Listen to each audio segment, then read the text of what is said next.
Atención, los estudiantes del nivel pre del sistema líder. En esta oportunidad vamos a desarrollar el curso de lo que es psicología, ¿no? Psico, ustedes saben que es mente, y logía, estudio, ¿no? Estudio de la mente, ¿no?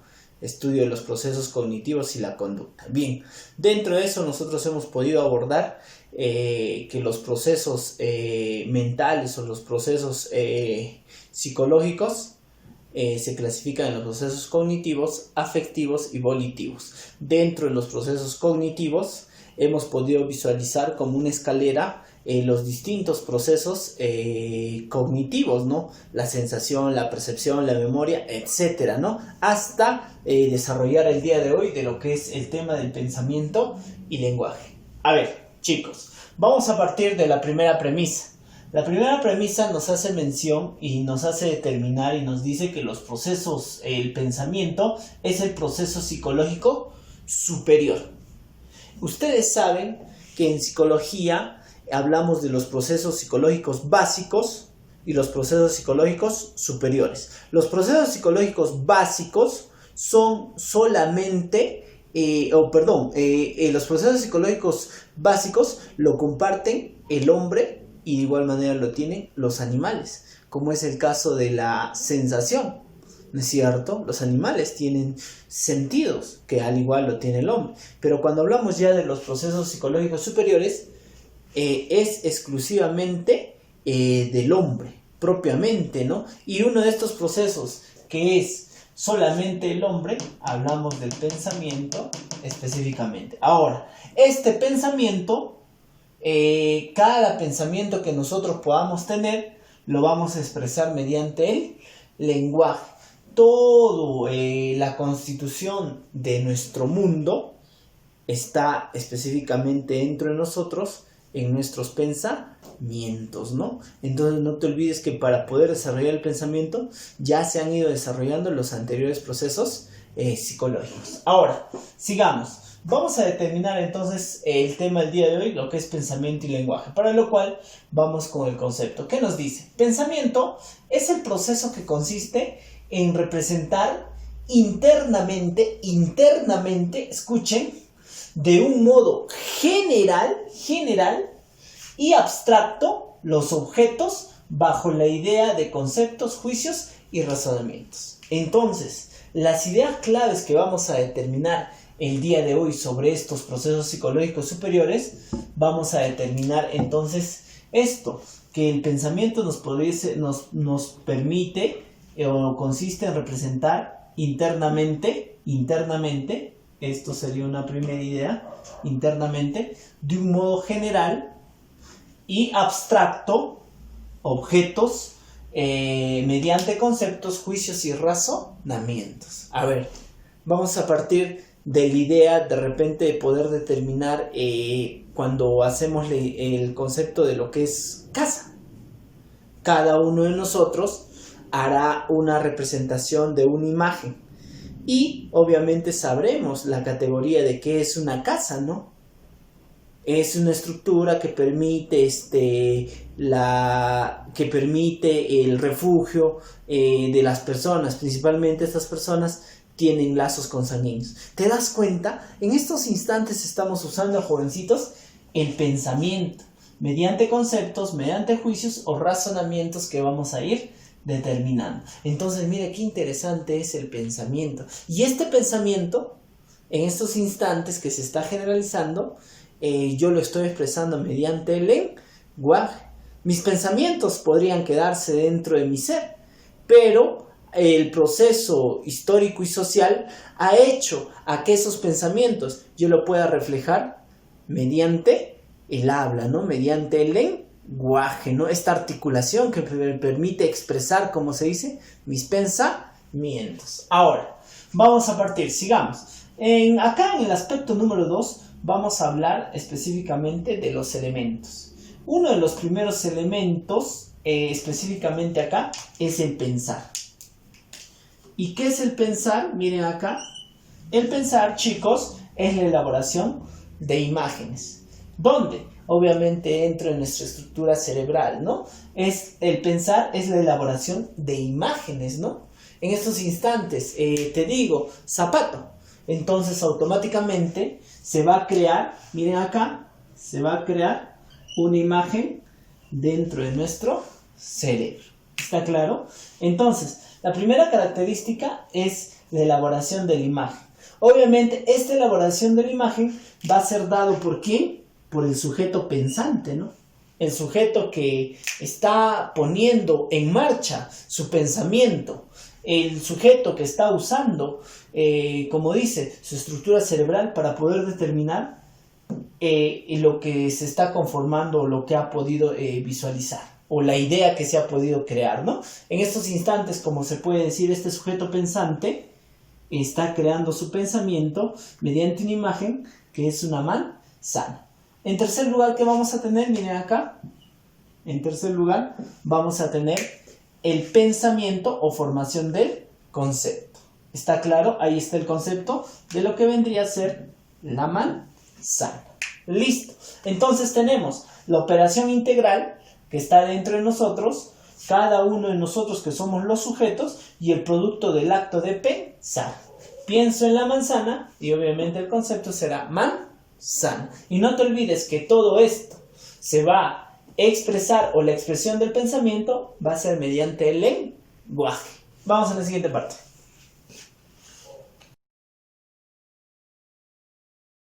Bien, habiendo determinado entonces los elementos de lo que es el pensamiento, lo que hemos podido visualizar, la elaboración de imágenes dentro de nuestra estructura cerebral, el sujeto pensante, el pensamiento, la formación de conceptos y la expresión del pensamiento que es el lenguaje, ahora nos toca determinar las modalidades del pensamiento.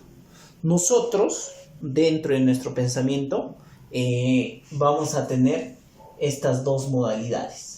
El pensamiento convergente y el pensamiento divergente. ¿Qué es el pensamiento o el pensamiento convergente? Dice, vamos con la lectura, es la búsqueda de una sola solución de carácter común y convencional. O sea, quiere decir que siempre vamos a usar ese mismo procedimiento para poder llegar a la resolución de este problema de carácter convencional y común. Búsqueda de una sola solución. En cambio, si hablamos del pensamiento divergente, estamos hablando de la búsqueda de soluciones nuevas. Miren acá, chicos, soluciones nuevas y originales frente a situaciones problemáticas. Cada uno de nosotros, al momento que pueda dar solución a un problema que ocurre específicamente dentro de nuestro contexto, podríamos determinar.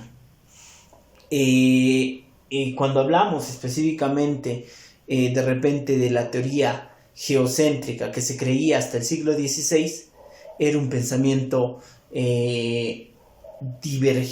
convergente, pero ya cuando se da nueva solución o respuestas a ello, se habla de un pensamiento divergente. Entonces la búsqueda de soluciones nuevas y originales frente a situaciones problemáticas, varias soluciones para un solo problema. Vamos. Ahora, según su coherencia, vamos a ver que hay pensamiento lógico y pensamiento no lógico. Cuando hablamos del pensamiento lógico, se rige en las leyes, se rige en principios de la realidad. Ejemplo, tú subes a un edificio de 10 pisos, te pones al filo, como dice, al borde del edificio y miras hacia abajo, por lógica o usando el pensamiento, sabes si tú específicamente te caerías de ahí, te destrozarías, porque no te olvides que de acuerdo al pensamiento lógico, todo cuerpo es atraído hacia el centro de la Tierra, y mientras mayor sea su masa, el impacto con el centro de la Tierra o la atracción de la gravedad va a ser mayor.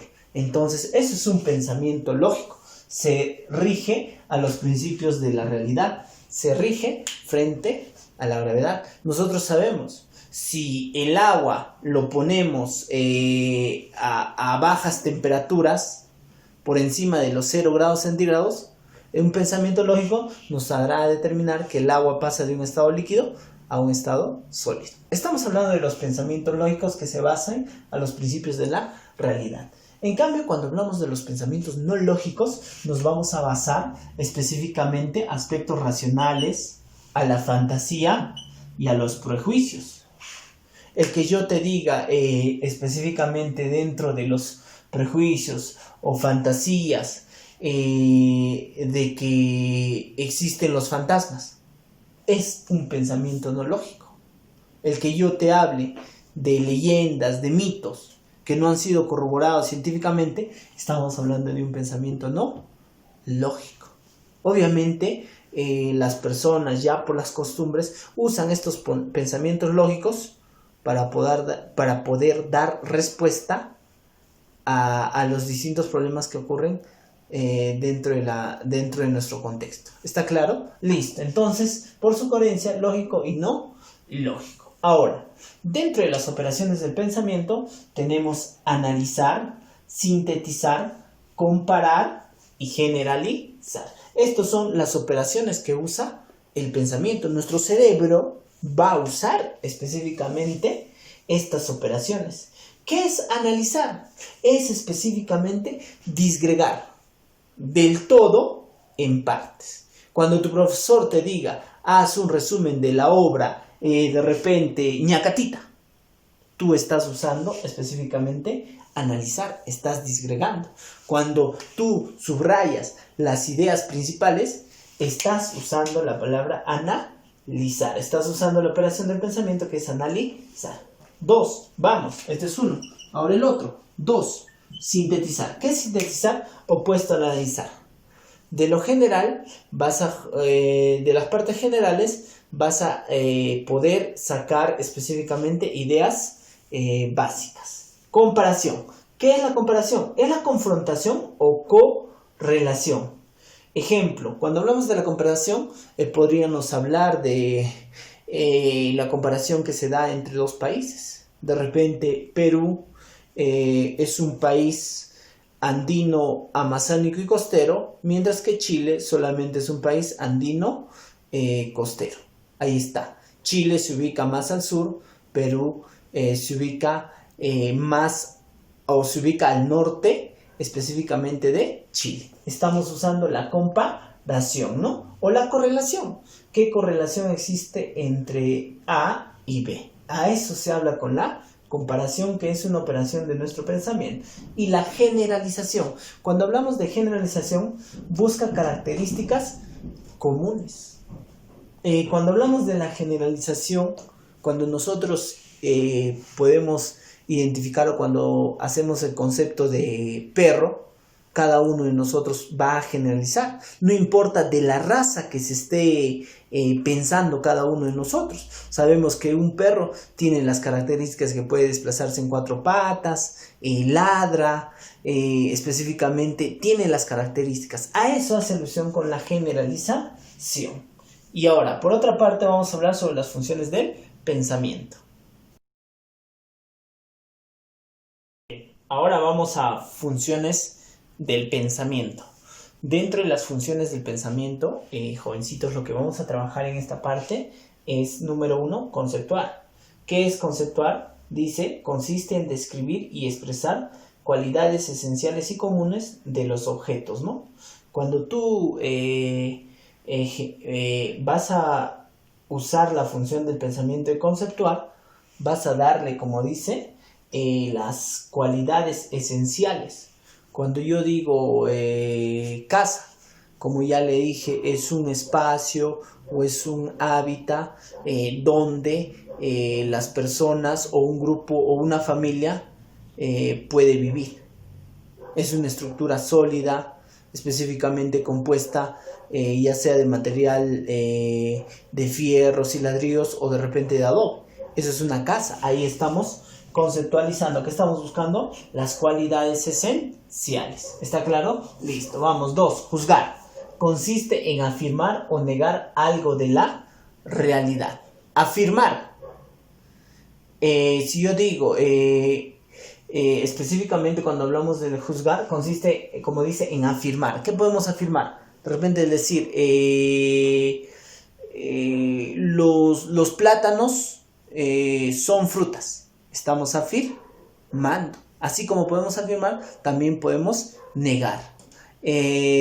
Un europeo no es americano. Ahí está, pues o estamos afirmando o estamos negando. Vamos con otro, el razonar. Obviamente el razonar ya hemos hablado en lógica que va a usar las premisas y las conclusiones. Todas estas funciones y características que hemos visto del pensamiento, no te olvides que se van a determinar en el lenguaje. Pero para poder iniciar el lenguaje, no te olvides también que tenemos que tener en cuenta dentro del razonar de manera inductiva o de manera deductiva. Inductivo, de los hechos particulares a los hechos generales. El deductivo, de lo general a lo particular.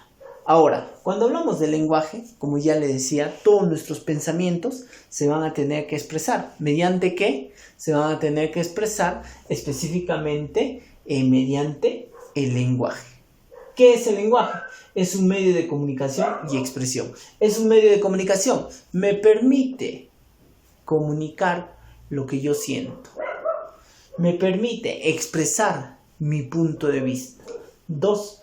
¿Qué más? Es un conjunto de signos y de símbolos. Signos y símbolos que vamos a usar para poder comunicar algo.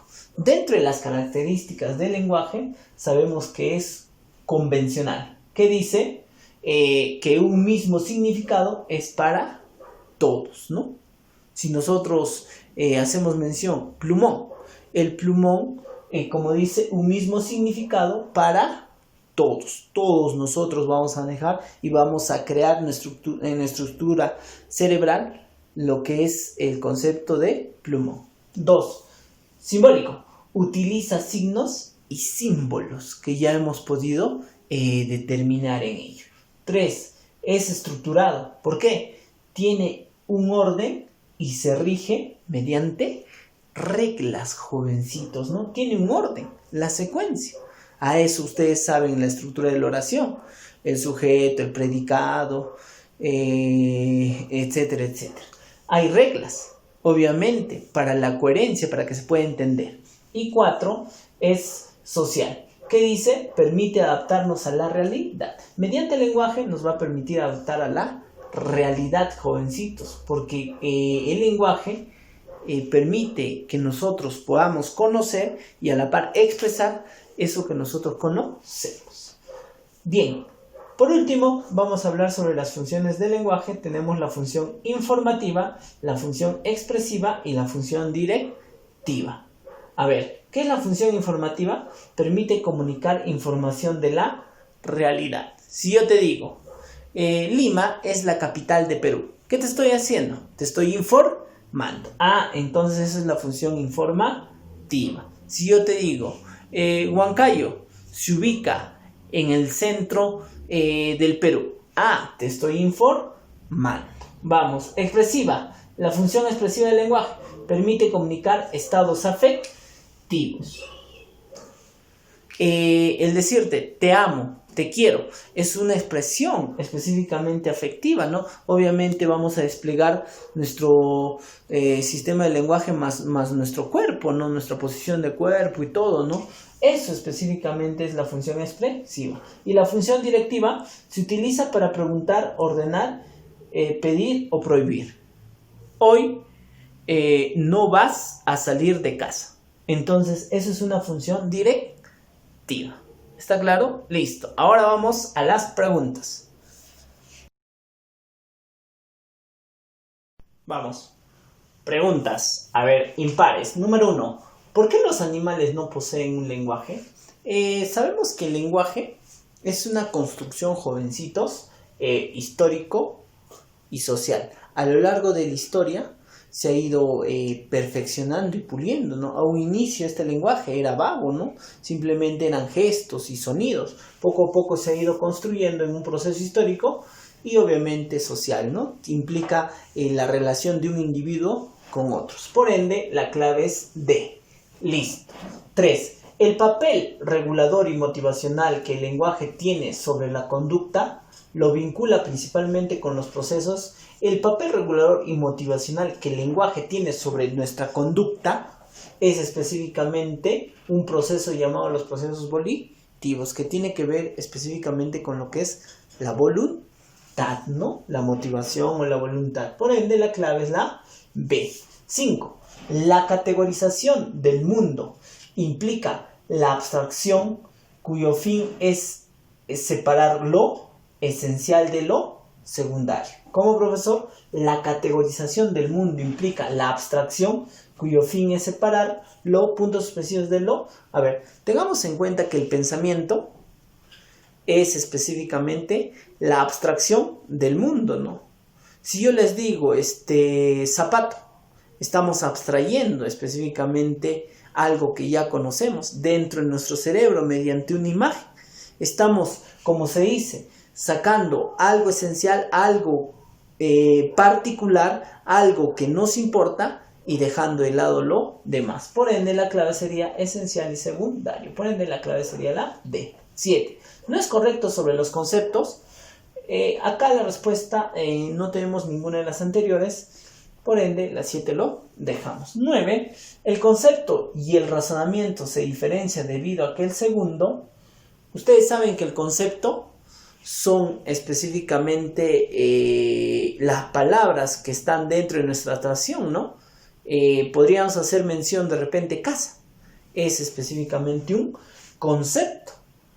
¿Qué es lo que lo diferencia del razonamiento? Es que el razonamiento va a trabajar ¿con qué? Con premisas. Premisa 1, premisa 2, para poder llegar ¿a dónde? A una conclusión. Entonces acá la clave sería la D. Autoevaluación.